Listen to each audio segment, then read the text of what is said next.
Hi, I'm Laura from the RNLI's Community Safety Team, and I want to talk to you about life jackets, how to check them and how to maintain them.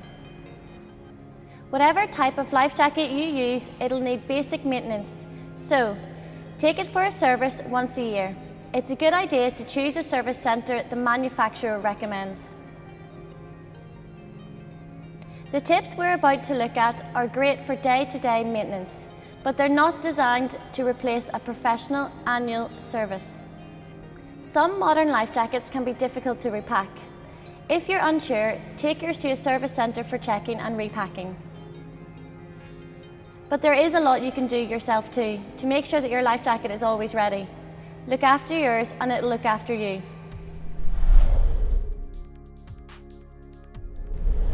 First, check the webbing and its stitching for wear and tear. A coloured thread that strongly contrasts with the webbing makes it much easier to spot worn stitching. Then, check for any obvious damage to the cover, including rips and holes. Also check that the zips, buckles and other fastenings are working smoothly.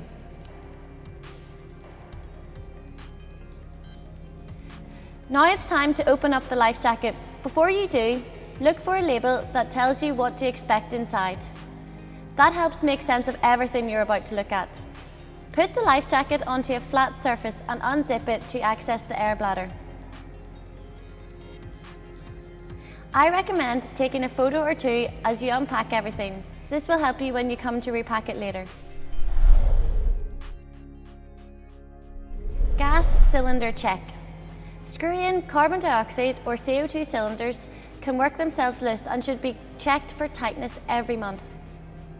To make sure the cylinder still contains gas, unscrew it and check the end for punctures. If you find any hole marks on the end, you'll need to replace the bottle. You can buy replacement cylinders and dispose of old ones at your nearest chandlery.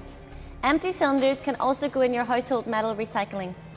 Now, check the cylinder for corrosion.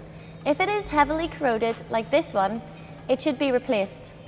Also check areas of the life jacket fabric that were in contact with the rough surface. They may have been damaged. Clip or capsule check. If you have a manual life jacket, check that the retaining clip shown here is in place.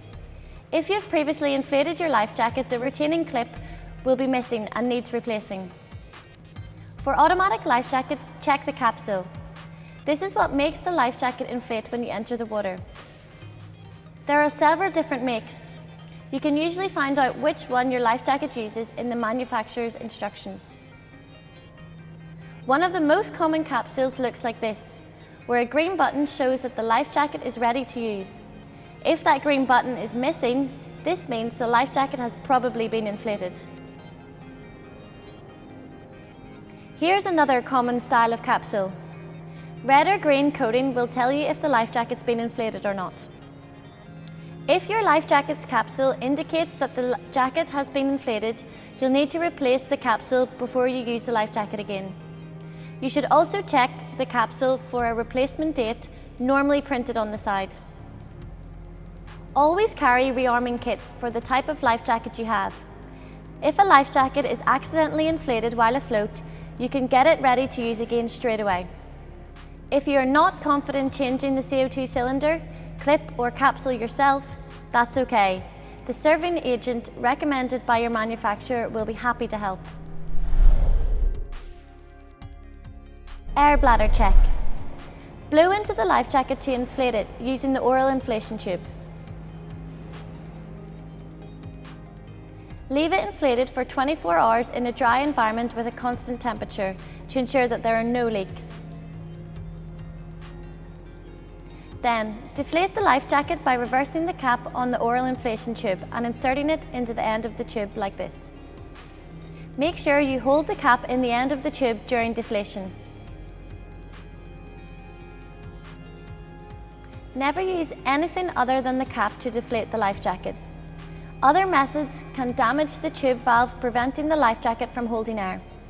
You might not discover this until you need the life jacket in an emergency. Once you have deflated the life jacket, replace the cap over the end of the oral inflation tube to prevent dust and dirt entering the valve. Repacking. Now it's time to repack your life jacket.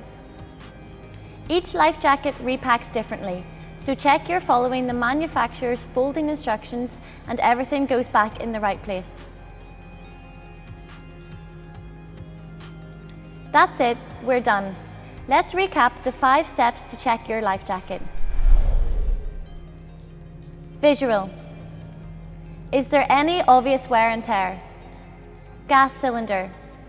Is it in date, undamaged and without corrosion? Clip or capsule. Has the life jacket been inflated and needs a replacement? Air bladder. Are there any holes or slow leaks? Repack. Is everything back in the right place? Thanks for watching and have a great time next time you're out on the water.